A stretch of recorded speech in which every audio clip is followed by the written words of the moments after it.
Yeah. So let's.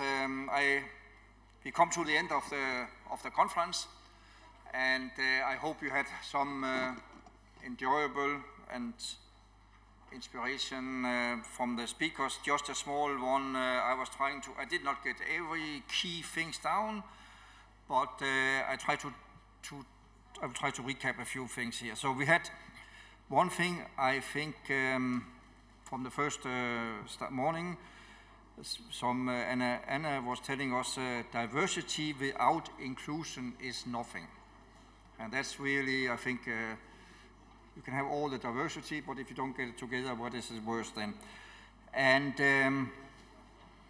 we had from KVH, we had Julian telling us connecting is most important, but it must be managed. So that we also make sure that the crew and everybody on board is getting the most out of the internet connections. And we heard about e-training.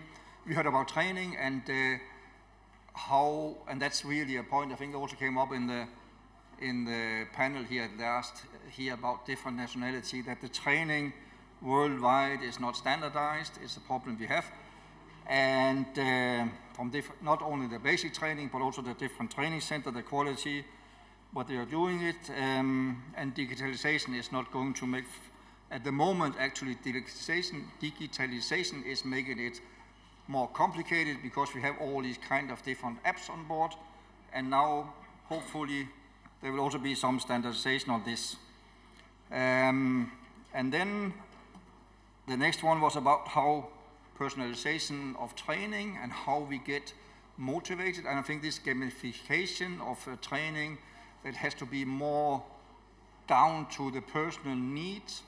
Every have individual training needs, must be focused on this, and also that this gamification, so you get some to motivate people on it to do on.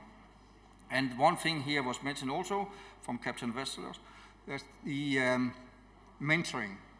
Mentoring is the most efficient maybe and the cheapest form of training and development.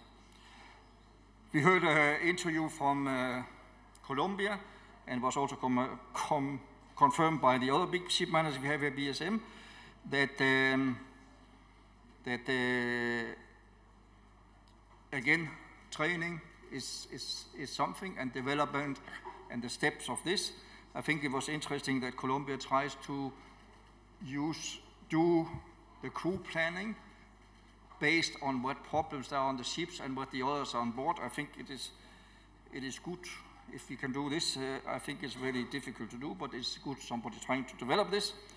At the end here, we hear about soft skills and how there's another thing which is going to hit us. The next thing is this ESG compliance, yeah, and how soft skills and hard skills is necessary, but without soft skills, we cannot use your hard skills here. And last year at the end, we had a presentation about integration of the whole process from employment, selection, identification of training needs, and finally the ongoing training. So I hope you had I hope you feel well now. Your brain is full with new things and so on. And yeah, so then Mr. Adonis will give us a... Thank you. Yeah, welcome.